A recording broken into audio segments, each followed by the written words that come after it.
Kasih karunia Allah diperlukan untuk memoles kita. Imamat 25 ayat 17. Janganlah kamu merugikan satu sama lain, tetapi engkau harus takut akan Allah, sebab akulah Tuhan Allahmu. Engkau berada dalam bahaya membuat kesalahan-kesalahan yang memilukan dalam transaksi bisnismu. Allah mengamarkan agar engkau waspada dan tidak memanjakan suatu roh merugikan satu sama lain. Berhati-hatilah supaya jangan menggunakan taktik orang yang tidak jujur, sebab yang demikian tidak akan tahan terhadap ujian hari Allah. Ketajaman pikiran dan perhitungan yang tepat diperlukan, sebab engkau berhubungan dengan semua golongan.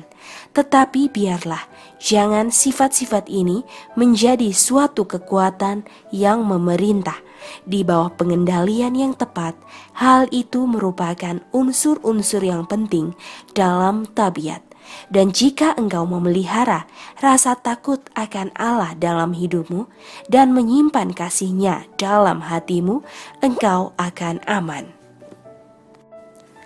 Adalah jauh lebih baik untuk mendapatkan beberapa keuntungan yang diperoleh secara benar daripada mengembangkan suatu roh ketamakan dan dengan demikian menjadikannya satu hukum alam. Ketajaman pikiran yang picik tidak layak bagi seorang Kristen. Kita telah dipisahkan dari dunia oleh pisau kebenaran yang agung. Sifat-sifat kita yang keliru tidak selamanya nampak kepada diri kita. Walaupun hal itu mungkin sangat kelihatan bagi orang lain.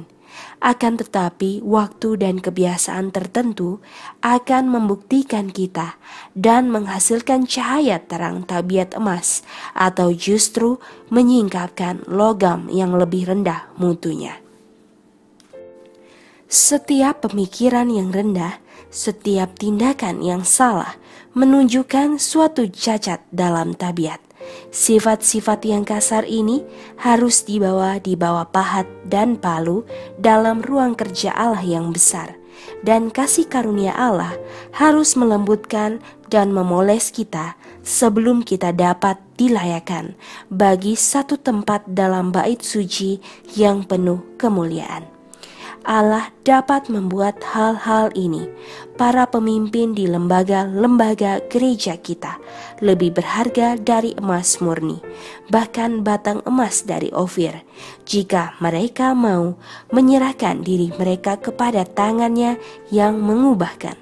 Mereka harus bertekad membuat penggunaan yang paling agung dari setiap kemampuan dan setiap kesempatan. Mereka harus mempelajari firman Allah dan menjadikannya penuntun dalam memutuskan apa yang tertinggi dan terbaik dalam semua golongan.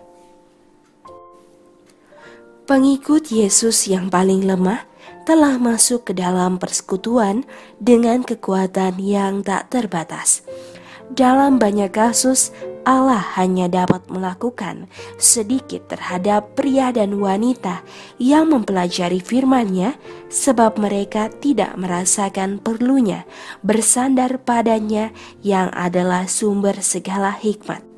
Karena itu, setelah pengujian, Ia menyisihkan hal itu bagi orang-orang yang memiliki talenta yang rendah, tetapi yang belajar percaya kepadanya, yang jiwa-jiwanya dibentengi oleh kebaikan, kebenaran dan kesalehan yang tak tergoyahkan, dan yang tidak akan menyerah kepada sesuatu yang akan meninggalkan suatu noda ke atas hati nurani.